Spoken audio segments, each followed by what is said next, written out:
Welcome to The Strategic Investor. Join us as we interview some of the world's most productive asset managers and uncover sophisticated and unique investment strategies in the markets. Here is your host, Charlie Wright. Hello and welcome to Strategic Investor Radio on OC Talk Radio, where we bring you investment strategies you are not hearing elsewhere. We'd like to welcome to our show today our guest, Troy Bombardia, founder and publisher of bullmarkets.co. He's a researcher, a blogger, and focuses on the general U.S. market direction and movement over the future days, weeks, months, and years. He speaks to us from their headquarters in Sydney, Australia. Troy, welcome to Strategic Investor Radio. Hi, Charlie. Thank you for having me on. So, Troy, you combine fundamental and technical analysis to read the expected biases of stock direction in the general U.S. stock market, and you publish that for your subscribers. So first, briefly describe for us how it is that you have an American accent, but you're in Sydney, Australia. So I worked for my parents' hedge fund for around 10 years. And so basically over those 10 years, we mostly traded gold and silver, and we did so using a discretionary trading approach. And it was a terrific 10 years. We 40x'd our capital. But from 2014 to present, I really started to focus on trading the U.S. stock market and doing so from a medium-term and a long-term approach. And in 2016, I came out here to Sydney, Australia for business, and I've stayed since. Okay. And, 15 seconds on an American living in Australia. Right. Yeah, it's not that common for sure. So enjoyable? Is it pretty much like the U.S., or are people more laid back, less laid back, terrible drivers, pleasant and nice? We all know Australians are known for drinking beer and crocodiles. So any quick comments on that? Well, Australia has a physical environment. It's very comfortable. Like the weather here in Sydney, Australia is very moderate. In the winter, it's quite warm, and in the summer, it's hot, but you get that nice ocean breeze going. So the environment is definitely very nice. People are definitely a lot more laid back. If you imagine, the typical surfer stereotype, that's certainly true if you live down by the beaches, close to the beaches. And there are a lot of them. There's like 40 beaches near and around Sydney. So it's definitely a very laid back culture compared to the States. And yeah, they're very fun-loving people, drinking beer, partying, and all that stuff.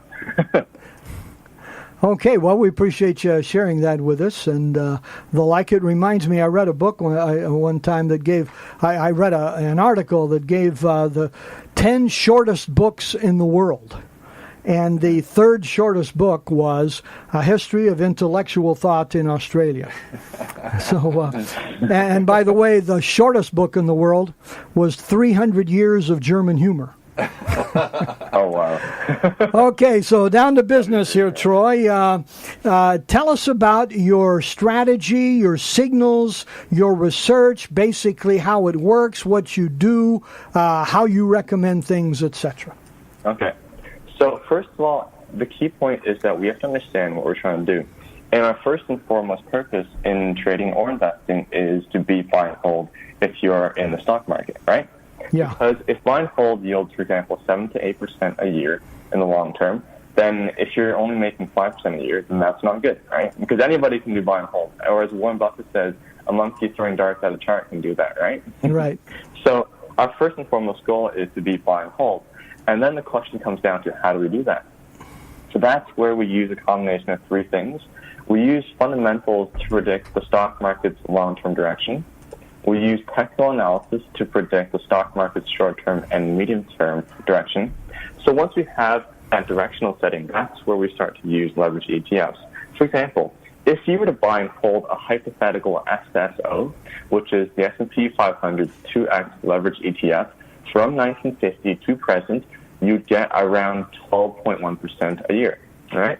Okay. But the key problem with buying and holding a leverage ETF, of course, is that when the market goes down a lot, for example, in a bear market, like 2007 to 2009, 2000 to 2002, or even if the market makes, for example, a 15 to 20% decline, that is going to be a much, much bigger decline for a leverage ETF, of course. In a bear market, a leverage ETF like SSO or UPRO, which is the S&P's 3X leverage ETF, can go down 90 to 95%. And of course, nobody's going to want to sit through that, right? And in a big correction, like when the S&P falls 15 to 20%, SSO or UPRO can go down 30 to 50%. And of course, those are the big declines that you want to avoid. So what we're really doing is that using fundamentals and technicals, we want to go long and we want to leverage up when the going is good. Kind of like when George Soros says, when you're right, you want to really go for the jugular.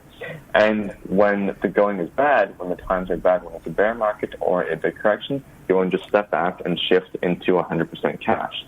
So when you do that, basically go long when it's a bull market and when there's no big correction, go into cash when there is no big correction or a bear market, you end up significantly outperforming buy and holds. For example, you can easily get 15 to 20%.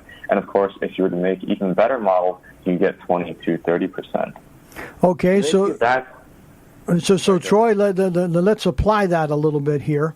So in the past week, the market has been down, which has surprised many people, including me, and it has not been good news. Okay, so does your system focus on that short of a term, or the short term do you mean 90 days? Define for us a little bit short term and intermediate term. Okay. So these various time frames, they're not just a time, they're also a definition. So long term is the stock market in a bull or a bear market? So bear market is these big 40% declines that last more than 1 year. For example, 2007 to 2009, 2000 2002, 1973 to 1974, and 1968 to 1970. So that's the long term. If it's not a bear market, then it's a bull market. And of course, bull markets can last for a long time, and bear markets can also last for many years. So then we go down to the medium term. And once again, the medium term is first and foremost a definition. It's saying, if this is a bull market, then is this a big correction, which is a 15% decline, or is it just a rally within the bull market? So it's either one of those. And of course, the time frame can vary widely. For example, sometimes you can go 4 years without a 15% decline. And sometimes the medium term between two 15% declines might only be, for example, half a year. So generally speaking, we say the medium term is 6 to 9 months, and we say the long term is 1 year or above. Okay. And the short term is generally over the next 1 to 2 months.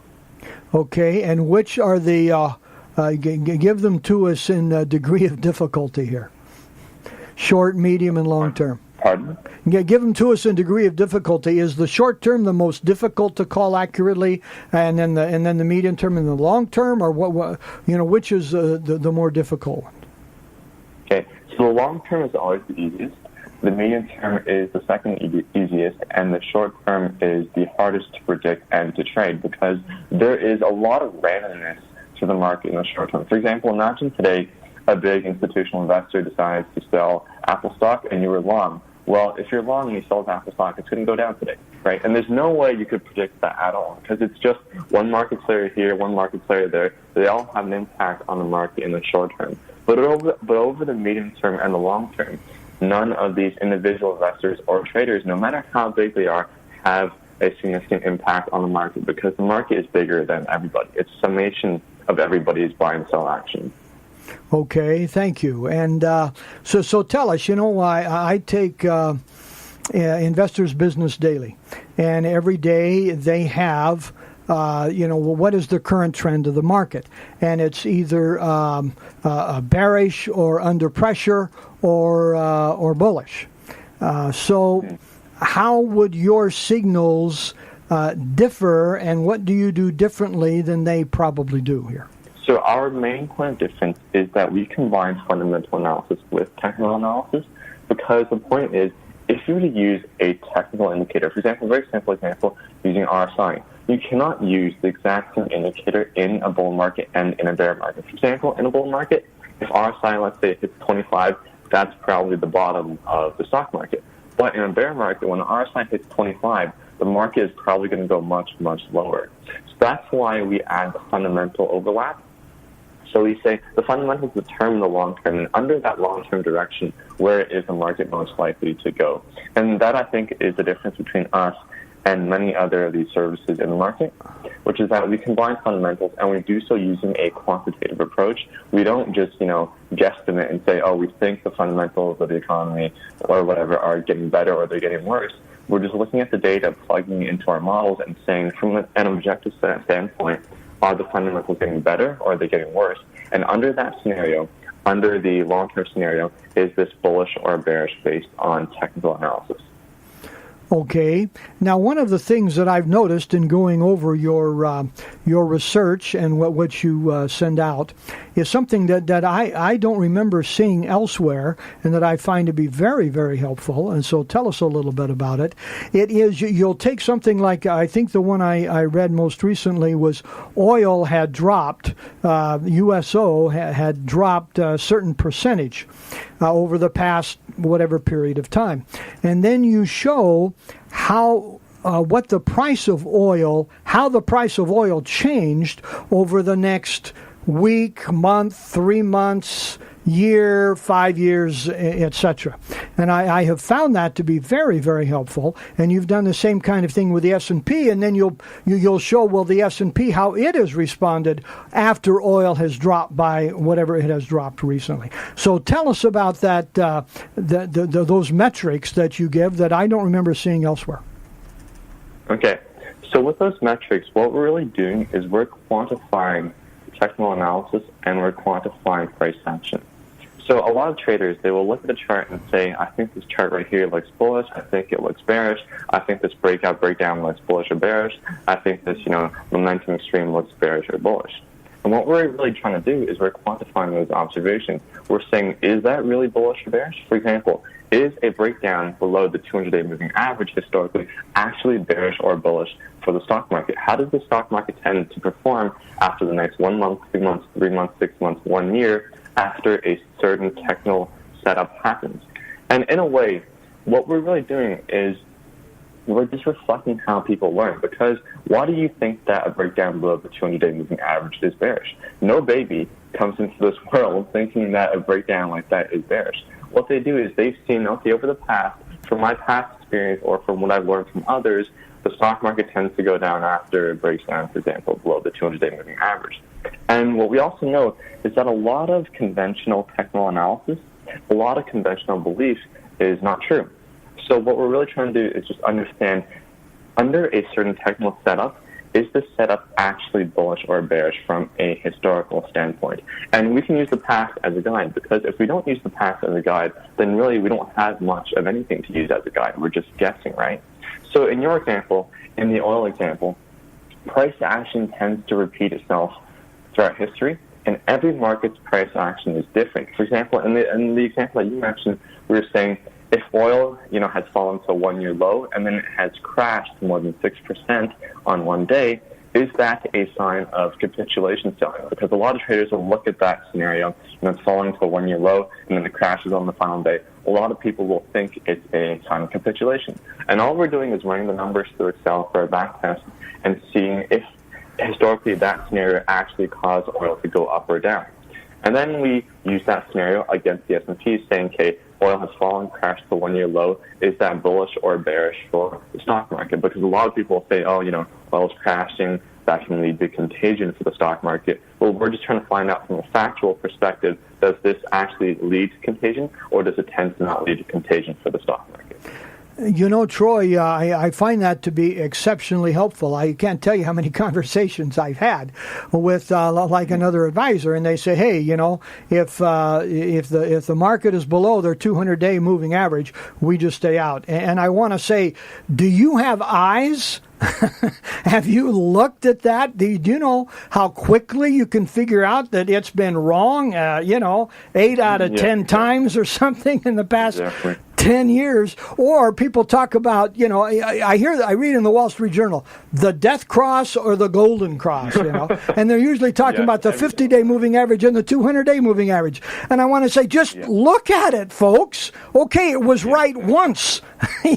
Yeah. It's been wrong ever since 2008. It's been the dumbest thing you could do, or they'll come up with a different one. You just look at it and you see. So what you are doing is, like you say, you are quantifying that. And again, I don't see that occurring elsewhere. Did you come up with this? Yeah, it's just, I did it through a discretionary approach. In the past, I used to say, okay, under this scenario, and then I'd draw out all the charts.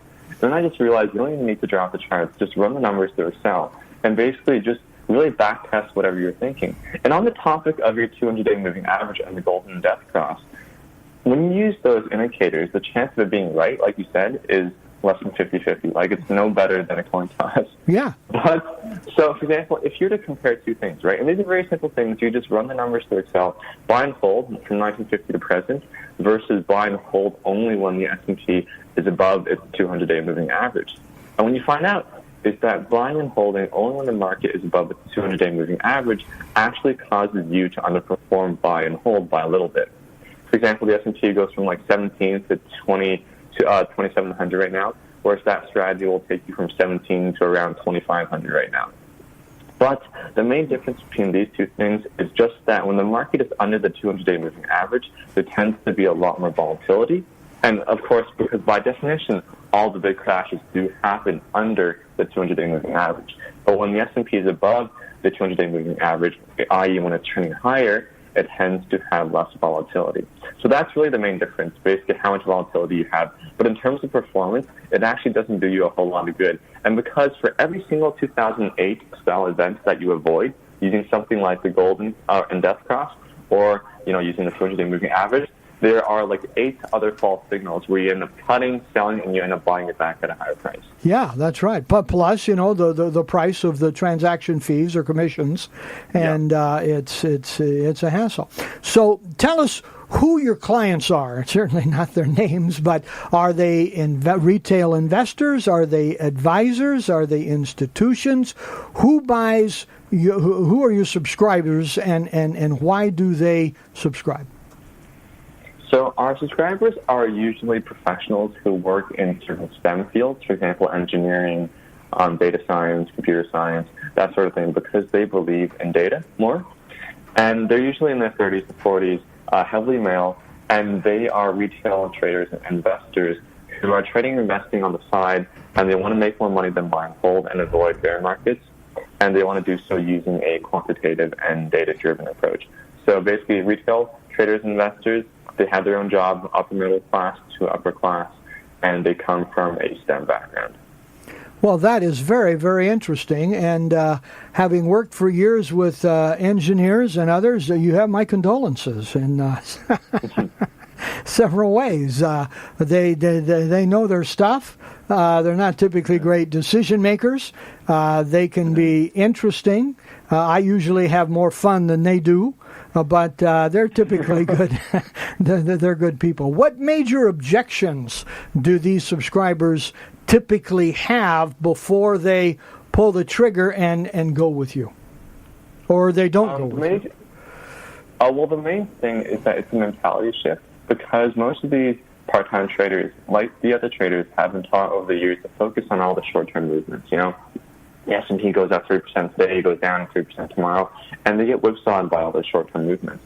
So really, what I'm trying to help them do is to get that mindset shift and go away from focusing on the short term to focusing on the medium term, because that's how you really outperform in the markets.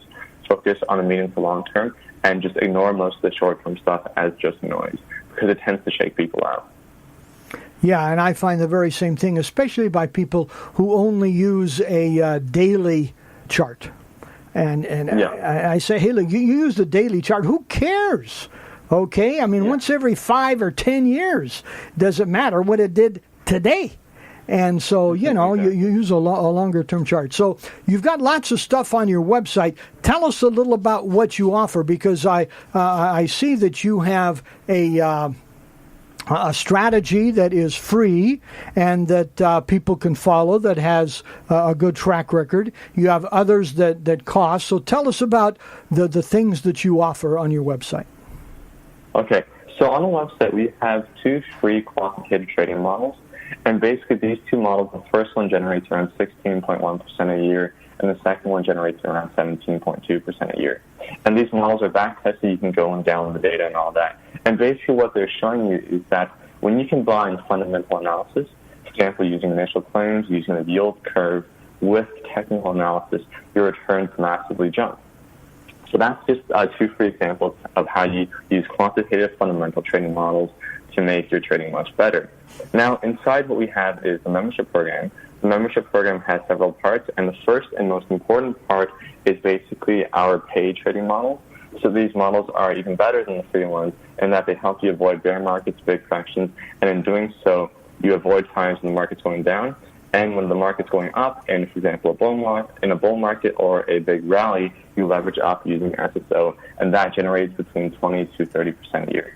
So basically, in the membership program, you get the models, you can see exactly how you would build such a model, exactly how you use the model, and you can make it really your own. And so when you compute these things, I presume you're not thinking that somebody is selling short or using an inverse ETF. I presume you're presuming that they go to cash. Is that correct? Yes. Okay. Yeah, the returns are going to cash. Yeah. Okay, but you just send out you're a researcher. You send out the information. So if somebody wants to go long, somebody wants to use 2x, somebody wants to use 3x, somebody wants to go short, somebody wants to go to cash, somebody wants to use options, either spreads or calls or puts or whatever, that's completely up to them, correct? Yes, that's right. We're just trying to be your coach. We're just trying to guide you. Ultimately, the decision on what to buy and sell is up to the subscriber. Okay. So tell us, Troy, change the subject just a little bit here, question we like to ask our guests. What's the best advice that you've ever heard, read, or received about investing? I think I read this from one of Warren Buffett's books, or maybe one of his newsletters. And it was basically, the real money is made by being right and sitting tight. Because a lot of traders have this constant need to jump in and out of the market and try to catch every single move. And often what they do is, when they try to avoid, for example, a 2% decline, the stock market goes up 3% first, and then falls 2%, and they end up buying it back at a higher price. So really focus on the medium term, focus on the long term, and just sit. That's the real job of an investor and trader most of the time. Just sit and just make sure that your thesis, your investment or trading thesis is still right. Troy, I've heard that trading tells you more about yourself than it does about the markets. And what you say is so easy to hear and listen to and to agree with, and at least for me, so difficult to do. I'm probably an impatient guy, and I just want to, want to move faster, and it's just tough to sit and hold. But what you're saying, I'm sure, is very, very accurate here. Okay, Go ahead, Troy. Sorry, well, I think everyone's trading strategy really just revolves around their personality and what their trading psychology can bear. For example, someone who's impatient will have to get in and out of the market very often, or if someone who's more patient will get in and out on a less frequent basis. Yeah. So the second question we'd like to ask all our guests, what keeps you awake at night, Troy? Besides the beer-drinking Australian neighbors in the place next door. Well, I'm not really concerned or worried about models, because everything that we do is back-tested, and we know under certain scenarios what are the max drawdowns, what is typical and what is not typical. So performance really isn't that much of a concern. But what does really make me wonder is the next bear market, because as you know, this bull market has lasted a long time, but more importantly, the economic expansion is coming to an end. It is still expanding, but it's slowing down slowly, and it'll slow down more in 2019. And by 2020, we'll probably have a recession. And it makes me wonder what the next bear market is going to be like. I don't think it's going to be anywhere near as bad as the 2008 scenario, but it's not going to be pretty for a lot of people, especially people who have just been accustomed to 9 years of a consecutive bull market. So just constantly thinking about how that next bear market will play out. Troy, having done 300 plus of these interviews, I can tell you, you are not alone with that concern. And that's pretty much everyone's thought right now. Yeah, but unfortunately, people have been thinking that for 2 to 3 years. So, the big challenge without somebody like you is to know when to stay in and when to go leveraged and when to get out, etc. So the last question we'd like to ask all of our guests, what book on investing would you recommend for our listeners, Troy? It's a book called Business Cycles by Lars Tvede. I'm not sure if I pronounced that last name right, but it's basically first name Lars, last name Tvede. And basically what he does is that he's teaching you about business cycles because the economy and the stock market move in the same direction in the long term. Right. And he's doing it in a slightly quantitative approach. So he's not using, the standard economics theory that anybody would learn in university or college, but he's doing so through just observations. And that's really how you want to understand the economy, through observations, through historical observations. So there's that. And the second one actually isn't a book. If you can go and find Jeremy Grantham's old newsletters. So Jeremy Grantham is the founder of GMO, which I believe is a $150 billion hedge fund. He used to publish one excellent quarterly newsletter basically explaining how to use valuations plus fundamentals to predict the stock market's long term. And reading that has definitely been very, very insightful. Hey, thank you very much. Nobody's ever mentioned Jeremy Grantham's work. And so we appreciate that input. Thank you very much. He and I would definitely disagree on climate change, okay? But when it comes to the stock market, I will definitely always defer to Jeremy Grantham here. And appreciate the input on the other book. And no question about it, business cycles are key. So give us your website and tell us how people can get a hold of you down there in Sydney, Australia. All right. So the website is bullmarkets.co. That's .co. And basically just hop over, read around, sniff around if you want. And then if you want to email me, feel free to do so at contact@bullmarkets.co. Okay. So final words for our listeners here, Troy. So the final word is basically be open and always try to backtest your findings. If you believe in something, if you believe in a trading strategy or model, always try to backtest it and see historically, does this actually work or not? Or is it just working right now because this happens to be the 1 out of 2 times it does work? And also, don't blindly believe in dogma. Don't blindly believe in something just because somebody else says it, just because CNBC says it, just because Warren Buffett says it. Always test things for yourself. Great advice, Troy. Thank you very much. And our best wishes to you and bullmarkets.co for continued success. And thank you very much for joining us and sharing your thoughts with us here today, Troy. All right. Thanks for having me on, Charlie. Again, you've been listening to Strategic Investor Radio on OC Talk Radio, and we've been talking with Troy Bombardia, founder and publisher of bullmarkets.co. I'm Charlie Wright. We'd love to hear from you. You can contact us at info@strategicinvestorradio.com and go to our website to hear podcasts of all of our interviews and shows, strategicinvestorradio.com. We're wishing you an enjoyable week and productive investing. Strategic Investor Radio is a production of OC Talk Radio and is provided for educational purposes only. Content of this program and the views of the guests should not be considered as recommendations by OC Talk Radio or investment advice from the host Charlie Wright or any other entity attached to this production. Investors should always consult qualified financial, investment, tax, or legal professionals prior to investing.